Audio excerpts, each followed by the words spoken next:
कैसे हैं आप लोग? आशा करता हूँ अच्छे हों। तो देखिए, हम जो है कहीं न कहीं बात करने वाले हैं कि हमें जो है ट्रेड किस साइड का बनाना चाहिए अगर मार्केट जो है कहाँ निकल रहा है। एंड एग्ज़ाम्पल के तौर पे मैं आपको बताना शुरू करूँ तो एक टाइम के लिए मान लीजिए हम यहाँ पे कहीं न कहीं बाइंग कर रहे थे, ठीक है? एंड मार्केट जो है स्लोली आराम-आराम से कहीं न कहीं जो मार्केट नीचे आ रहा था। तो जब आप यहाँ ट्रेड कर रहे हो तो आपको ये जान लेना चाहिए कि हम मार्केट में सही बैठे हैं या फिर गलत बैठे हैं, या मार्केट साइडवेज है, अप साइड मोमेंटम कर सकता है, कब कर सकता है, ये बात आपको पता होनी चाहिए। तो देखिए, अब ये कैसे पता लगेगी? तो देखिए, हमेशा ना आपको थोड़ा सा ना एक लेवल बना लेना होता है कि मैं अगर मार्केट 53,000 के नीचे चला गया तो जो मार्केट है बेयरिश हो जाएगा, यानी कि फिर हमें ज़्यादातर पुट साइड में देखना है। ऐसा काम होता है ट्रेडर का, अच्छे ट्रेडर का। तो ठीक है, वो तब तक उसके नीचे काम करेगा जब तक वो, यानी कि वो ना अपनी पोजीशन को सेल साइड में ज़्यादा ढूंढना कोशिश करें, क्योंकि वो आपने लेवल जो है इसलिए लगाया है कि हम जो है पुट साइड में देखना स्टार्ट करेंगे इसके नीचे। अब आप क्या करते हैं ना, या फिर मैं जो करता हूँ कि हम मार्केट में काम करना शुरू कर गए अगले दिन, एंड हम ना सपोर्ट ढूंढना स्टार्ट कर देते हैं। एंड सपोर्ट के आसपास आया, हम काम वहीं ना कहीं कॉल ले लेते हैं। फिर मार्केट जो है रिवर्सल लेना शुरू कर देता है एंड हमें लॉस वगैरह देना शुरू कर देता है। तो हमें ना सिर्फ एक बात का ध्यान रख लेना चाहिए कि अगर मार्केट इस लेवल के नीचे आ चुका है तो फिर हमें जो है सेल साइड में ट्रेड लेना चाहिए। एंड अब क्या बातें हैं ना, अब मैं आपको जो बातें समझाना चाहता हूँ आप वो समझिए। अब ये मार्केट इतना गिर चुका है, ठीक है, इतना गिर गया, क्या हमें यहाँ से कॉल साइड का ट्रेड बना लेना चाहिए? तो ये तो कहना बिल्कुल सरासर गलत रहेगा। क्यों रहेगा? एक टाइम के लिए मान लीजिए अगर यहाँ कोई अच्छा सेलर बैठा है, वो कितने अच्छे पॉइंट का प्रॉफिट कमा रहा है आप जानते हैं। यहाँ पे 52,800 है, तो यहाँ पे कहीं ना कहीं जो है 2800 पॉइंट है, ठीक है, क्योंकि मार्केट जो है अब तो कहीं ना कहीं 50,000 के आसपास आ रहा है। ऐसे में जो है 49,000 के आसपास भी कहीं ना कहीं आ सकता है। तो हमें ना सिर्फ उन चीज़ों पे ध्यान रखना होता है कि मार्केट में जो है ट्रेंड किस साइड का है। अगर हम इसको छोटा सा टाइम फ्रेम कर लें तो हमें क्या समझ में आया है कि मार्केट तो कहीं से ना कहीं से सपोर्ट लेने की कोशिश कर रहा है। ऐसे में मैं थोड़ा सा आपको चार्ट समझाने की कोशिश करूँ तो मार्केट ने जो है क्या 51,200 का सपोर्ट लिया। 51,200 का सपोर्ट लेके मार्केट में जो है यहाँ कहीं ना कहीं जो है मार्केट ने अपसाइड का मोमेंटम करना स्टार्ट कर दिया। अब ऐसे में इसने क्या करने की कोशिश किया, 51,500 के ऊपर होल्ड करने की कोशिश किया, यानी कि उसका मोमेंटम भी कर दिया। एंड स्लोली स्लोली यानी कि सेलर्स और एंड बायर्स दोनों को एंट्री करवा दिया। अब यहाँ पे जो सेलर्स बैठे हैं, यहाँ पे मार्केट ने जो उनका हल्का फुल्का प्रॉफिट वगैरह बुकिंग करवा दिया कि चलो मैं अब यहाँ से ऊपर निकलने वाला हूँ। दूसरा क्या हो गया, अगर यहाँ पे कोई सेल ट्रेड ले रहा था क्योंकि ये काफ़ी अच्छे रिजेक्शन कैंडल है, उनको भी निकाल दिया। अब वो क्या सोचेंगे कि हमें जो है कहीं ना कहीं कूल साइड में जो है ट्रेड वगैरह लेना होता है। एंड मैं आपको एक बात समझा दूँ कि अगर आप ये बोले कि सर आप तो मार्केट बनने के बाद समझा रहे हैं, तो देखिए ऐसा कुछ नहीं है। मैं कोशिश कर पाता हूँ आपको लाइव मार्केट में भी समझाने का। हो सकता है मेरे समझाने में थोड़ी सी कमी रह जाती हो, पर मैं कोशिश अपनी तरफ से पूरी करता हूँ, ठीक है। तो अभी क्या कर रहा है मार्केट? अभी जो है मार्केट काफ़ी जल्दी गिरावट वगैरह करने की कोशिश कर रहा है।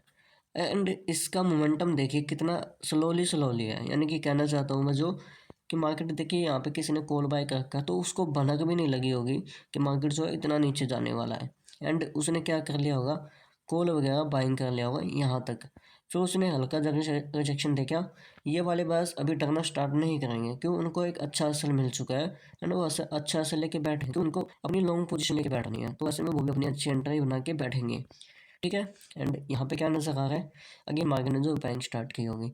तो देखिए इस चार्ट को लेके एंड इस चार्ट को लेके हमें एक बात समझ में आ रही है, अगर यहाँ पे कोई बायर बैठा हुआ तो वो डरा नहीं होगा। मार्केट ने क्यों अच्छा अच्छा अपसाइड मोमेंटम करना स्टार्ट कर दिया, तो इनके साथ के साथ यहाँ पे भी जो है बायर्स आना स्टार्ट हो गए। एंड जो ऊपर सेलर बैठा है उसको हिम्मत चाहिए होती है बहुत ज़्यादा कि अपनी पोजीशन को जो है होल्ड कर पाए, क्योंकि देखिए आप भी अगर यहाँ पे बैठे हो, इतने ऊपर बैठे हो, हालांकि मार्केट आपसे काफ़ी दूर है, फिर भी आपको एक टाइम के लिए लगेगा कि कहीं ना कहीं जो है इतना अच्छा प्रॉफिट चल रहा है, कहीं ना कहीं ये भी ना हाथ से निकल जाए। ये जो है ट्रेडर के दिमाग में चलता रहता है, जिससे वो अपनी पोजीशन को जो है स्क्वायर ऑफ कर लेता है, ठीक है। तो अभी जो है मार्केट में हो सकता है ऊपर बैठे हों, पर वो अच्छे प्लेयर्स बैठे होंगे। पर हम सिर्फ अभी ये बातें करेंगे जो यहाँ पे बैठे हैं। तो यहाँ पे मार्केट जो है कहीं ना कहीं गिरावट करता हुआ नजर आ रहा है। तो अब इन केस में हम क्या बात करेंगे कि क्या मार्केट में जो है बायर्स कहीं ना कहीं निकल चुके हैं।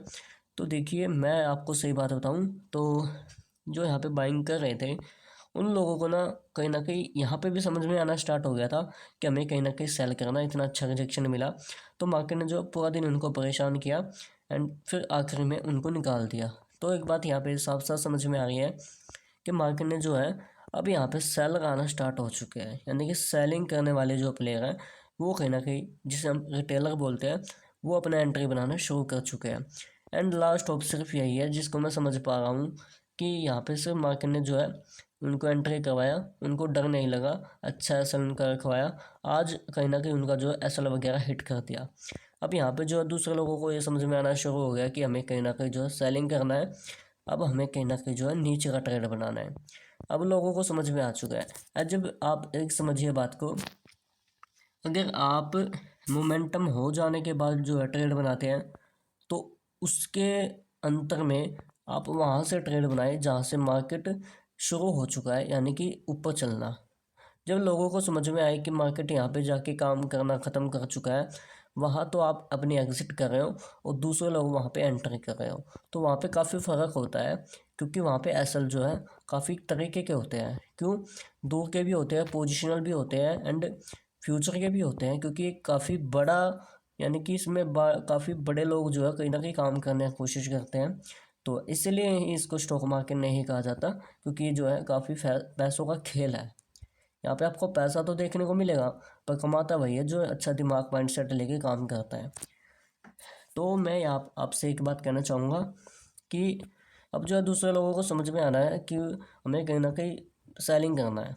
ठीक है, अब मैं ऐसा नहीं बोल रहा कि मार्केट अब कहीं ना कहीं ऊपर निकल जाएगा, अब हम यहाँ से कॉल बाय कर लेते हैं। तो देखिए, ये चीज़ समझने की होती है कि अब यहाँ पे मुझे चार्ट के अनुसार ये एक ही चीज़ नज़र आ रही है कि लोगों को अब समझ में आना स्टार्ट हो गया कि हमें कहीं ना कहीं जो है सेलिंग करना है। अब हमें किस चीज़ से डरना होगा? अगर यहाँ पे हमें बड़ा गैप मिल जाए, वहाँ पे मार्केट पूरा दिन साइडवेज रहने के चांस है। क्यों? देखिए, मैं आपको समझाता हूँ। चलो, यहाँ पे जो सेलिंग कर रहे थे उनको ये पता हमें लॉस आना स्टार्ट हो गया। यहाँ पे जो है कहीं ना कहीं काफ़ी लोगों ने स्टार्ट किया होगा अपना सेलिंग का पोजीशन बनाने का, यहाँ पे कहीं ना कहीं बैठे होंगे। अब वो जो है गैप अप हो गया, इतना बड़ा गैप अप हो गया 200 250 300 500 पॉइंट का। उनको अंदर क्या हो गया, फॉर्म हो गया कि मार्केट यार आज निकलने वाला है। दूसरा क्या होगा, वो अपनी पोजीशन को चलो मान लीजिए एक टाइम के लिए कट कर लेते हैं, थोड़े बहुत ही प्रॉफिट में कट कर लेते हैं। पर यहाँ पे बायर्स के अंदर क्या इंटरेस्ट बन गया कि अब मार्केट यहाँ पे अच्छा गैप अप दे दिया, अब कहीं ना कहीं निकल सकता है। देखिए, नहीं निकल सकता है, पर दूसरी तरफ क्या है, अब जब देखिए एक बात ये समझने की है, जब मार्केट में ये मोमेंटम हो रहा था, जबकि मार्केट रिजेक्शन दे रहा, जब उन्होंने अपनी पोजीशन को जो है एग्जिट नहीं किया, तो यहाँ के प्लेयर्स जो है पुट ले रहे होंगे, तो वो अपनी पोजीशन को क्यों एग्जिट करेंगे? ठीक है, यही बात को समझते हुए मैं आपको समझाना चाहता हूँ कि यहाँ पे काफ़ी दूर के एसल होते हैं। ये आपको लगता है मिनिमम चार्ट बन गया, छोटा चार्ट बन गया तो इसमें कम लोग काम कर पाए होंगे, ऐसा कुछ नहीं है। आप भी समझते हैं, मैं भी समझता हूँ, काफ़ी बड़े बड़े प्लेयर्स में काम करने की कोशिश करते हैं, आते भी हैं जाते भी हैं। ठीक है, अभी मैं आपसे एक बात कहूँगा, अगर यहाँ पे अगले दिन हमें कहीं ना कहीं गैप मिल जाता है तो हम यहाँ काम नहीं कर पाएंगे। क्यों नहीं कर पाएंगे? क्योंकि यहाँ पे नीचे वाले प्लेयर्स जो हैं वो कहीं ना कहीं बाइंग करने की कोशिश करेंगे, और जो ऊपर वाले प्लेयर हैं वो कहीं ना कहीं सेल करने की कोशिश करेंगे। आपस में क्या होगा, कहीं ना कहीं मार्केट जो है फाइट करता रह जाएगा, यानी कि हल्का सा फुल्का मोमेंटम कर दिया इनको वार्निंग देने के लिए या फिर इनको वार्निंग देने के लिए। यहाँ पे अगर ऊपर को वार्निंग दे दिया तो इन लोगों को समझ में आ जाएगा कि हमें कहीं ना कहीं कॉल लेना है, तो कॉल लेके बैठ जाएंगे। ठीक है, तो ऐसे में क्या हो सकता है ना, मार्केट और भी मोमेंटम नीचे की तरफ कर सकता है, हो सकता है पैनिक सेलिंग और भी आ सकती है। क्यों? जब इतने मोमेंटम को देख के वो अपना एसल नहीं हिट करवा पा रहे या नहीं कर रहे, तो यहाँ क्यों करेंगे? क्यों? क्योंकि उनको तो एक अच्छी पोजीशन मिल चुकी है। अगर यहाँ गैप अप हो गया तो ये बायर्स नहीं डरेंगे। ठीक है, यही बात होती है कि मार्केट दोबारा भी घूम सकता है चाहे कितना भी बड़ा गैप अप हो जाए। ऐसे में देखिए, मेरा काफ़ी बड़ा डिस्टेंस है 52,273। अब मान लीजिए अगले दिन यहीं हमें गैप अप देखने को मिल जाए। ठीक है, ये कितना है, 400 या साढ़े मतलब 400 पॉइंट का कहीं ना कहीं गैप अप है। मार्केट अगले दिन 400 गैप अप दे दे, तो भी मार्केट नीचे गिर सकता है। क्यों गिर सकता है? क्योंकि यहाँ के लोगों को ये समझ में आना स्टार्ट हो गया कि हमें कॉल लेना, हम अब यहाँ हम क्यों डरेंगे, क्यों, हमें काफ़ी अच्छा प्रॉफिट स्टार्ट हो गया। पर बात ये भी तो है कि अच्छे सेलर यहाँ पर बैठे हैं, अब कितने बैठे हैं ये अंदाज़ा लगाना थोड़ा मुश्किल है। वो मार्केट को ये पता है कि लोग यहाँ पे कॉल लेके बैठ गए होंगे, तो यहाँ पे मार्केट क्यों ऊपर जाएगा, वो दोबारा भी घूम सकता है। एंड मैं जितना जानता हूँ, मुझे यहाँ एस हंटिंग के बेस पे ज़्यादा काम करना होता है, क्योंकि मेरी वो स्ट्रैटेजी है, तो मैं उसी पे काम करूँगा। ठीक है, तो अब मैं आपसे ये कहना चाहता हूँ कि जब मार्केट जो है घूमने का भी कोशिश कर रहा हो ना, तो आपको उसको कभी अगेंस्ट में ट्रेड नहीं बनाना चाहिए। मार्केट फ्लैट दे दे, गैप अप दे दे, गैप डाउन दे दे, आपको वहाँ पे कोशिश करना चाहिए कि पुट ही लें। क्यों लें? क्योंकि देखिए अभी मार्केट बाई चांस एक बार आपका ऐसे सेलेक्ट कर देगा तो आपको बुरा नहीं लगेगा, फिर आपको समझ में आ जाएगा कि हमें कॉल लेना है। पर आपको अगर ये चीज़ समझ में नहीं आई कि मार्केट घूम रहा है, आपने कॉल ले लिया जबकि मार्केट इतना बियरिश है, यानी कि इतना गिरावट में है, अब आपको ये लगता है कि मार्केट अब तो बहुत ऊपर जाएगा इतनी अच्छी सेलिंग कर क्या, नहीं ऐसा नहीं होता। मार्केट अपने काम पे ही ध्यान देता है। अगर आप उल्टा सोचेंगे तो आपके माइंड में उल्टी ही चीज़ें नजर आएंगी। कैसे? कि यहाँ पे तो मेरा बहुत अच्छा सपोर्ट है, यहाँ पे तो मेरा ईएमए का काफ़ी अच्छा सपोर्ट है, यहाँ पे तो मेरा यानी कि अच्छी कैंडल बनी हुई है, यहाँ पे तो डोजी कैंडल बन गई, या तो हैमर कैंडल बन गई। ऐसे ऐसी चीज़ें आपको नजर आएंगी जो कि कॉल के फेवर में रहेंगी हमेशा, पुट की नहीं रहेंगी। क्यों? पुट में तो आपका दिमाग काम ही नहीं कर रहा, क्योंकि आपको तो दिख रहा है कि मार्केट काफ़ी गिरावट कर चुका है, अभी तो सारे बायर सेलर निकल गए होंगे, अब तो हमें कॉल लेना है। ऐसा नहीं होता। आपको सिर्फ मतलब मैं आपसे सिर्फ एक ही बात कहना चाहता हूँ कि जब आपको ये पता हो कि मार्केट नेगेटिव है, तो आपको हमेशा नेगेटिव की ही तरफ कॉल लेना चाहिए। अगर गलती से आप कॉल की ट्रेड में पैसा कमा लेते हो बेरिश मार्केट में, तो आपके लिए बहुत अच्छी बात है कि मार्केट आपका साथ दे रहा है। पर हमेशा ऐसा नहीं होता, क्योंकि आप चाहते हैं कि अगर हमें लगातार पैसा कमाना है तो ट्रेंड के साथ ही चलेंगे, वो काफ़ी अच्छा रहेगा। एंड आगे से हम भी ऐसा ऐसा नहीं कह रहे हैं, हम गलती नहीं करते, हम भी गलती कर लेते हैं, हम भी कभी कभार कॉल ले लेते हैं। पर वो एक मोमेंटम को देखने लायक होता है, क्योंकि हम इंट्राडे वाले प्लेयर हैं, हम पोजिशनल ट्रेडर नहीं है कि हम तो दूर से सेल करके बैठ गए, हम तो वॉच करेंगे आराम से, नहीं ऐसा नहीं है। अगर एक बात मान लीजिए, अब मैंने यहाँ पे कॉल का ट्रेड बनाया था कहीं आसपास, अगर मैं हो यहाँ वेट कर लेता अपनी पोजीशन का, तो हमें यहाँ लॉस देना पड़ता। क्यों? क्योंकि हम तो इंट्राडे प्लेयर हैं। अगर हम पोजिशनल बायर होते, मान लीजिए मैं पोजीशन में आया हूँ, तो मैं नहीं डरूंगा, क्योंकि इतना अच्छा छोटा सेलिंग तो मैं झेल सकता हूँ। अब ये प्रॉफिट चल रहा हो तो मैं क्यों डरूंगा? क्यों? इतनी अच्छी से मतलब इतनी अच्छी जगह से मेरा प्रॉफिट चल रहा है तो मैं क्यों डरूंगा? अब तुरंत मेरा मार्केट ऐसे लेट कर देगा इतना गंदा, तब मैं यहाँ से निकलूंगा। ऐसा ही दूसरे प्लेयर्स के साथ भी होता है। हम तो इंटरडे वाले प्लेयर हैं, हमने तो कोई ना कहीं अपना जो काम है, टाइम लिमिट है, वहीं काम करना होता है, वहीं ख़त्म हो जाना है। ऐसा काम होता है प्लेयर्स का। तो ज़्यादा वीडियो लंबी ना हो तो इसलिए मैं इस बात को यहीं ख़त्म करता हूँ।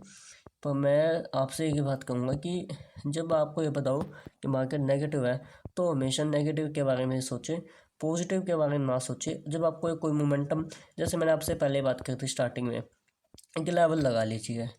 अब जब मार्केट उसके लेवल को क्रॉस करे तो फिर ये सोचना स्टार्ट कर दिए जी कि मार्केट जो है कॉल में जाने वाला है, हमें कहीं ना कहीं अब कॉल देखना है।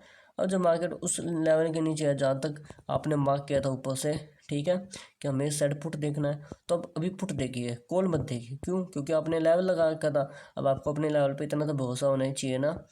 तो ठीक है, मैं आपको बस यही बातें समझाना चाहता था, वीडियो को काफ़ी लंबे ना करते हुए यहीं पे मैं इस वीडियो को समाप्त करना चाहूँगा। आज की वीडियो में बस इतना ही। धन्यवाद। एंड सॉरी, 1 मिनट के लिए वो लेना चाहूँगा, अगर आपको कुछ समझना है तो मुझे मैसेज कर दीजिए, कमेंट कर दीजिए, मैं कोशिश करूँगा कि आपको अच्छे से समझा पाऊँ। धन्यवाद।